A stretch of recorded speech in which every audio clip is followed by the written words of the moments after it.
Happy New Year to you all. Welcome to the first episode of Handicap Movers and Shakers 2024.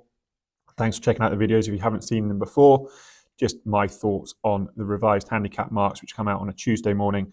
They run from a Sunday through to a Saturday. So if you're looking for horses that ran over the New Year's Day fixtures, they'll be out next week. Obviously, there was a lot of racing over Christmas, so I've tried to be pretty selective in terms of what I put up. It could be here for hours otherwise.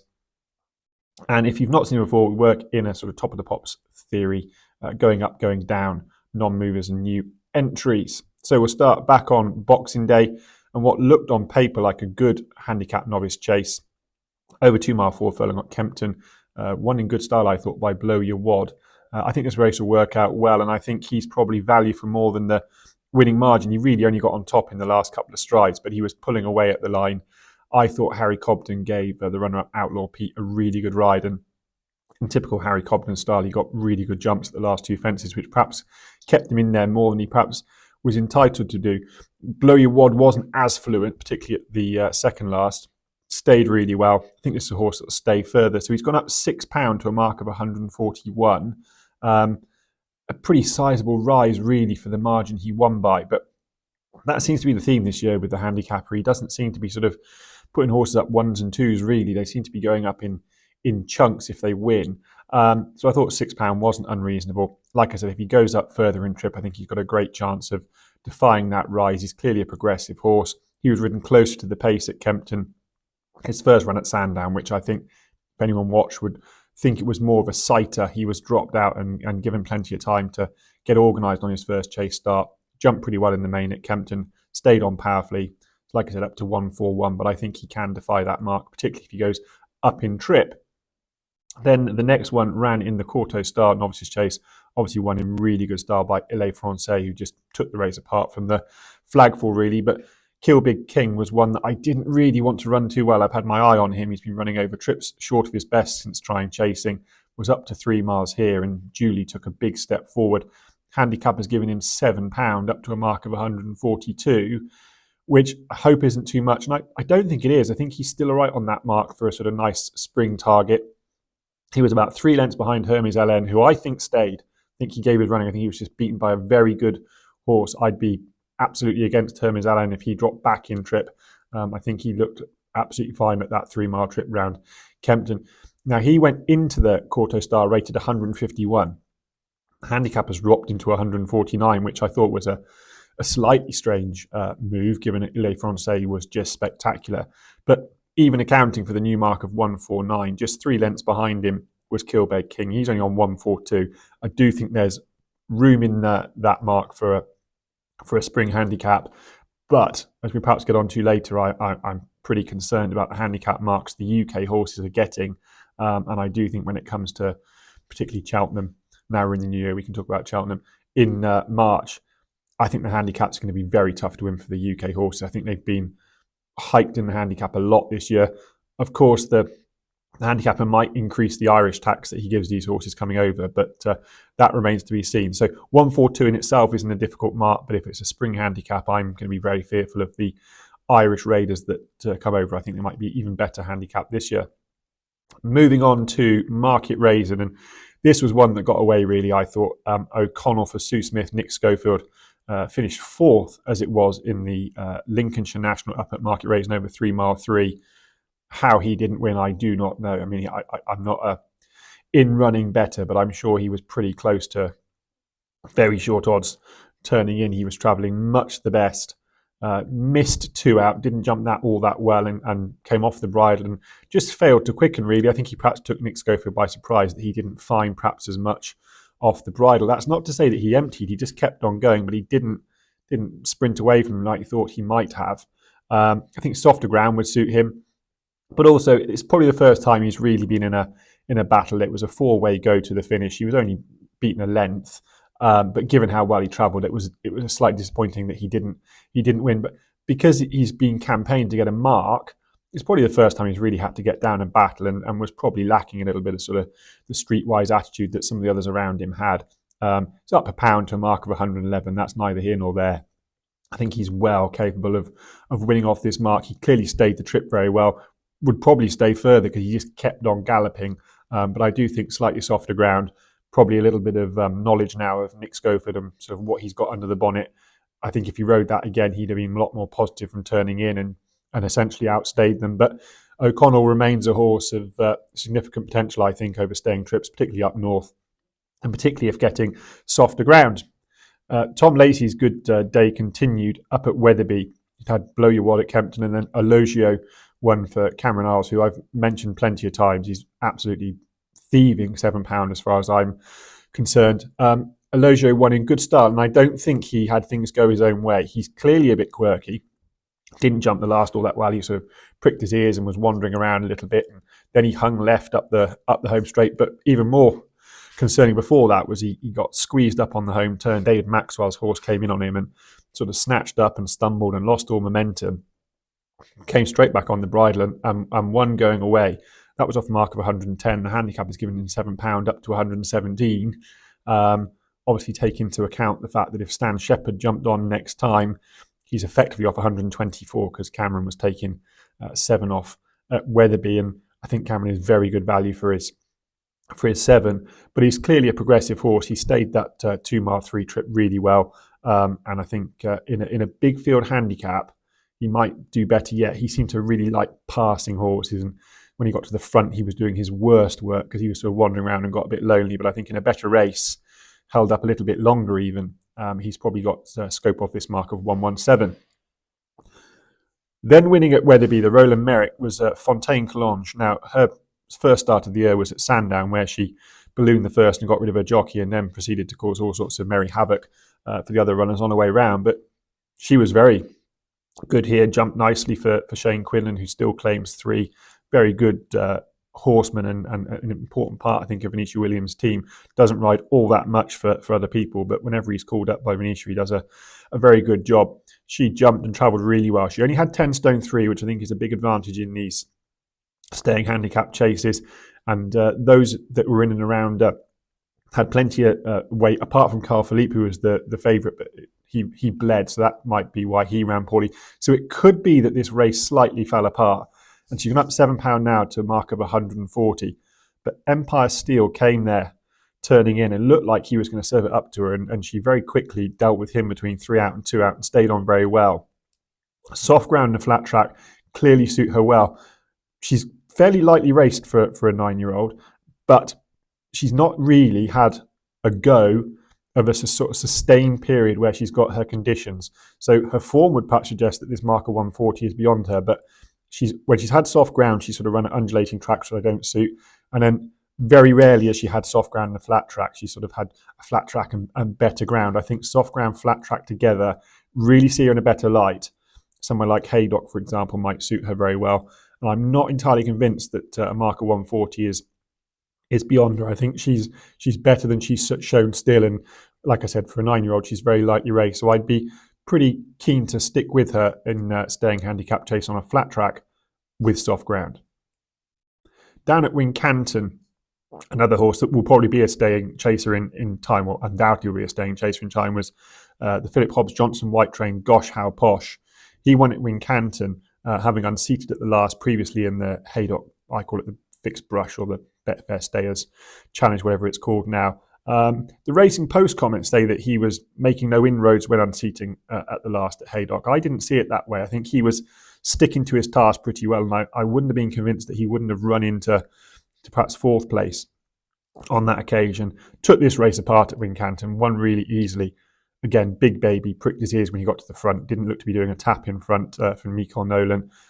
Softer ground will suit. The ground was officially good to soft at Wincanton. I wouldn't be surprised if the jockey said it was riding a bit slower than that, but he's a dour stay. He's gone up £6 now to a mark of 127. And a bit like Elogio, who I mentioned, I think in a better race, it might suit him better because they'll go stronger and he might just be able to delay his run a little bit longer. He got to the front, and like I said, when he got to the front, he didn't do all that much. He's just a big old baby having a good look around. But I think he's a talented horse.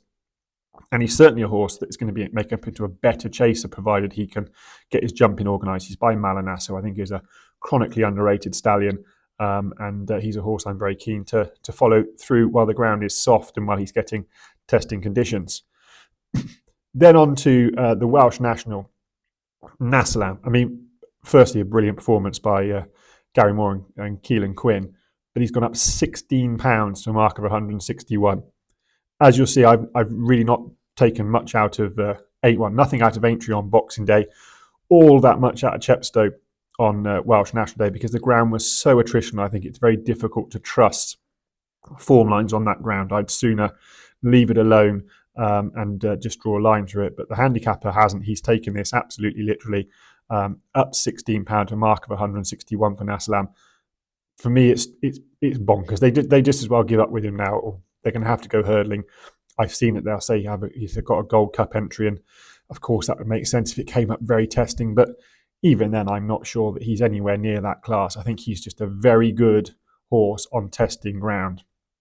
But a mark of 161, I think, is pretty unreasonable, I have to say.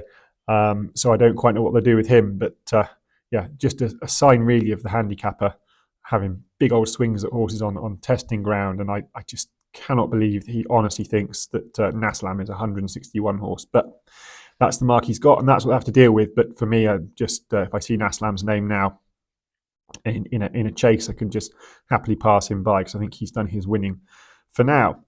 Another that got a big rise was Master Chewy, who won down at Kempton in good style, but I think it was a smart ride. Nickelback and Bo Barley of Tizards set a pretty decent fraction up front.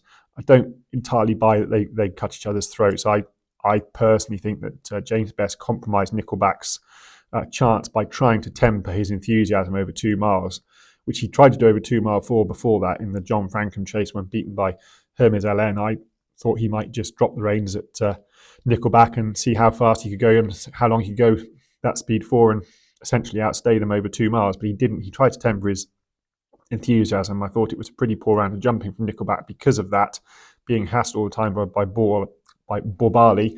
And then Master Chewy picked him up the home straight and won in good style. He didn't really come off the bridle to win it.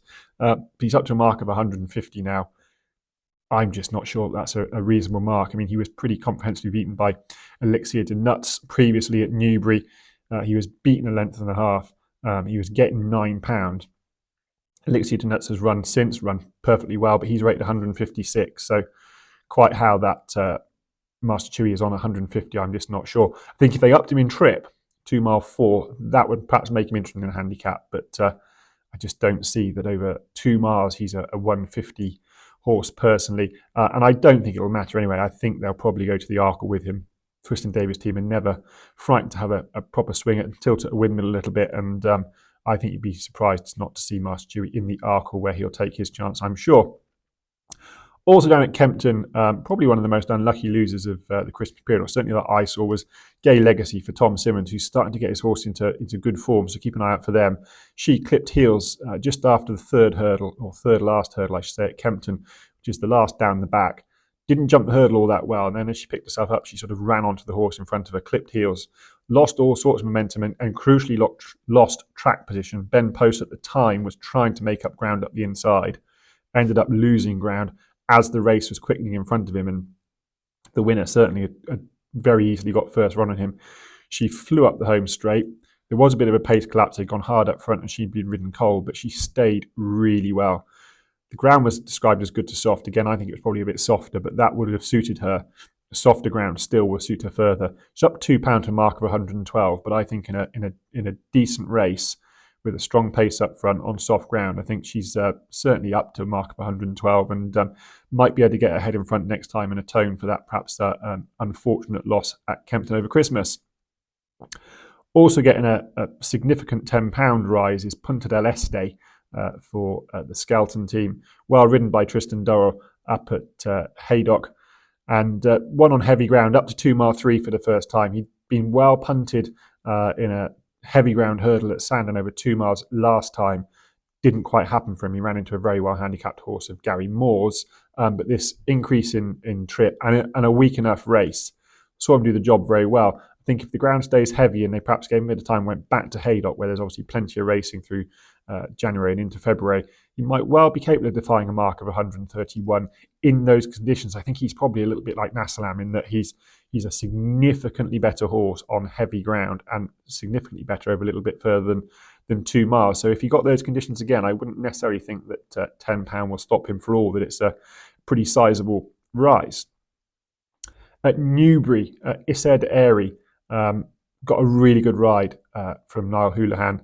Matador and Charlie Deutsch and Sam Twiston-Davis just went at it from flagfall really up front, set up a race for a closer. Niall rode Issar D'Airy really cool, really chilly, picked him up the home straight.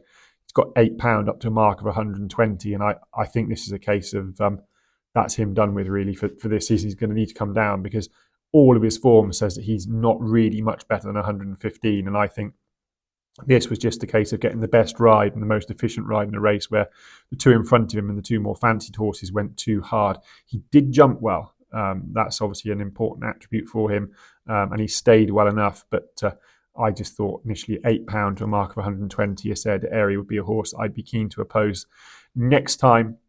And then in the Challow hurdle, Lookaway, who has been really well campaigned by Neil King this year. I mean, Neil King is well publicised, had problems with his yard health last year.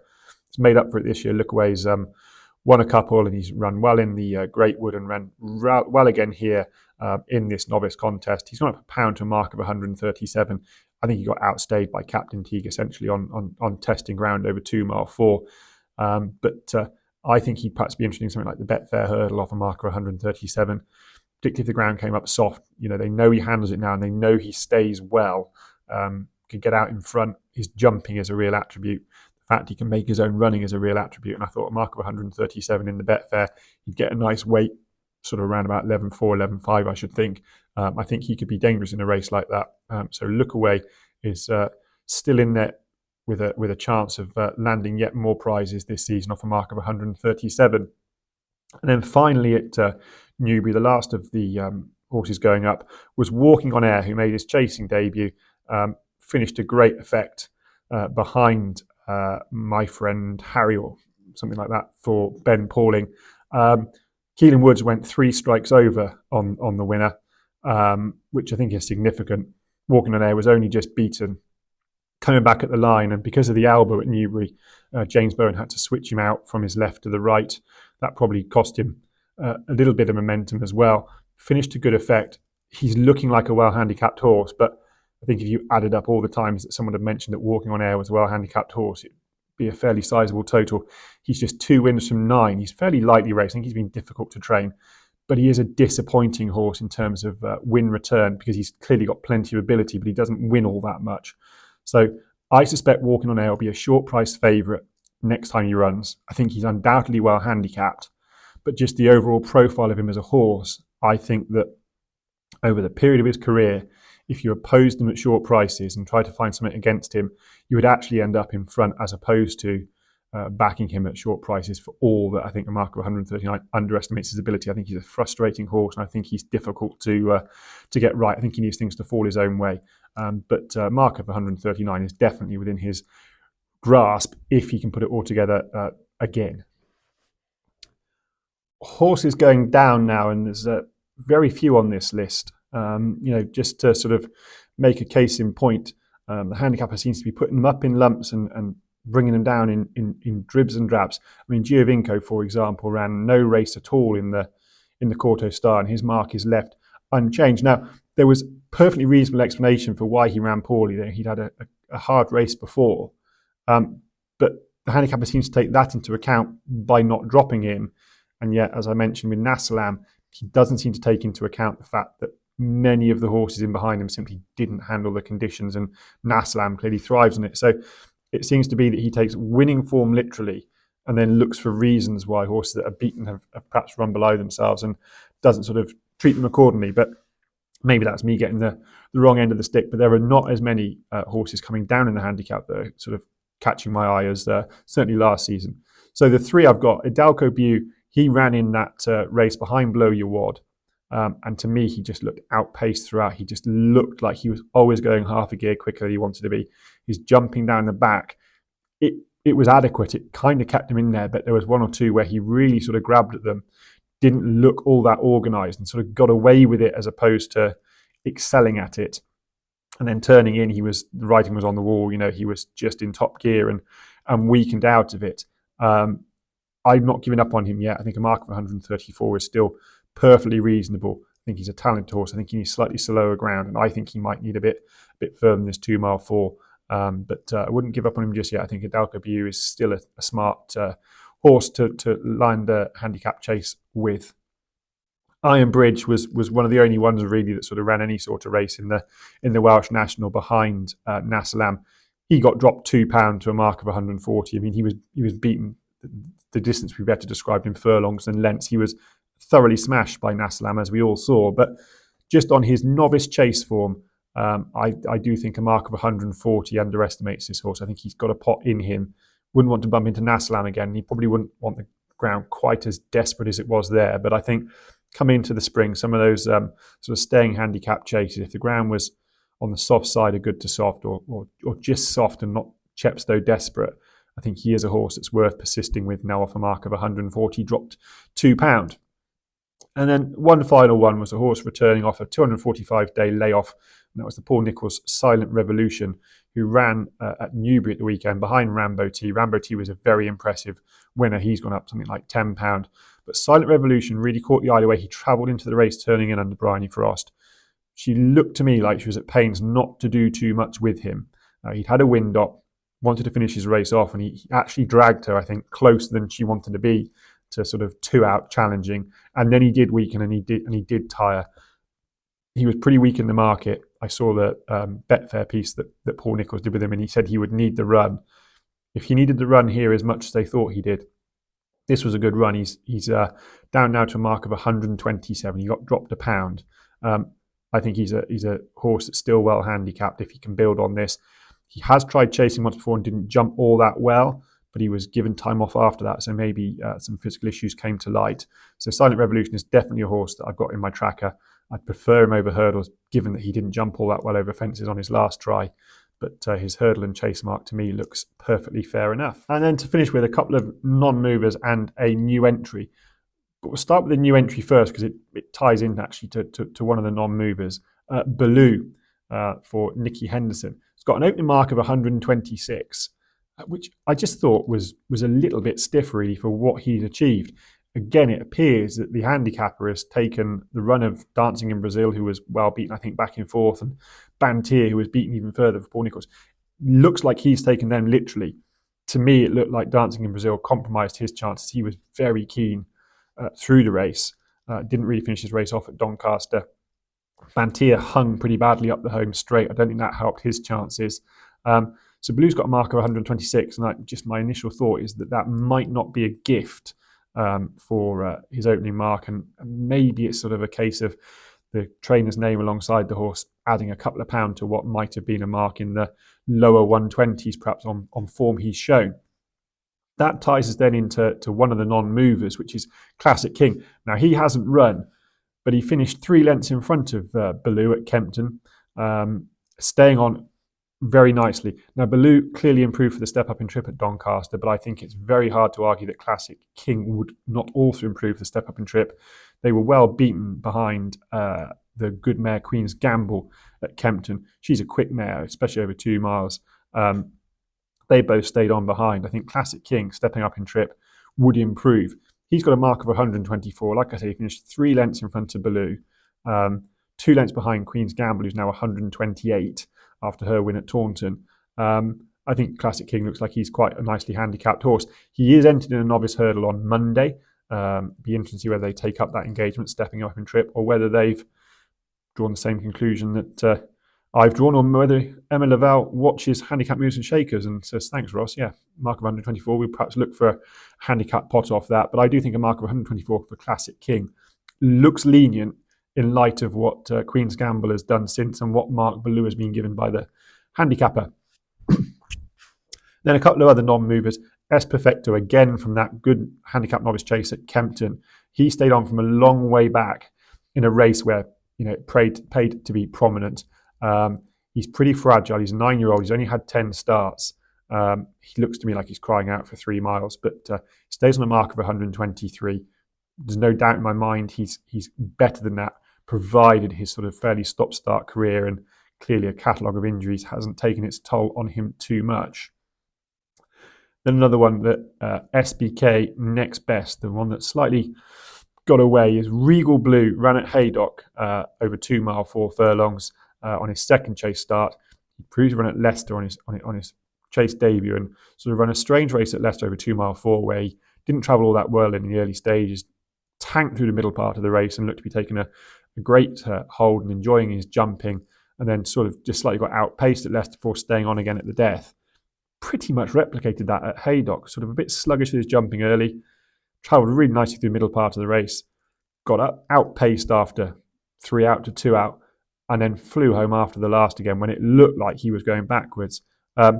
My initial instinct is that he needs 3 miles. I hope I'm right and that he's not just the sort of horse that slightly goes to his girth and does everything a bit too late in the day, but clearly thrives on heavy ground. He jumped really well at Haydock in the main. Haydock will have plenty of testing ground now in January and February. Lots of 3 mile handicap chases. I'd be disappointed if Regal Blue can't win off his mark of 123 if upped in trip to around about 3 miles. And then one horse that finished behind Walking on Air in that Newbury 2 mile 6 chase that I've already mentioned was Passing Well. He again was ridden cold, got a little bit outpaced in a better grade of race, having won at Lingfield previously over a shorter trip, but flew home. Another 2 strides, he was the winner. Stays on the mark of 125. I think there's a big pot in this horse off 125 in a 3 mile handicap chase, provided he gets soft ground. I think soft ground is a prerequisite for him. Jamie Snowden, Gavin Sheehan having a great season, so Passing Well, be sure to put him in your tracker. So that is the first episode of Handicap Movers and Shakers 2024. Hope you've enjoyed it. Please tell your friends, like and subscribe.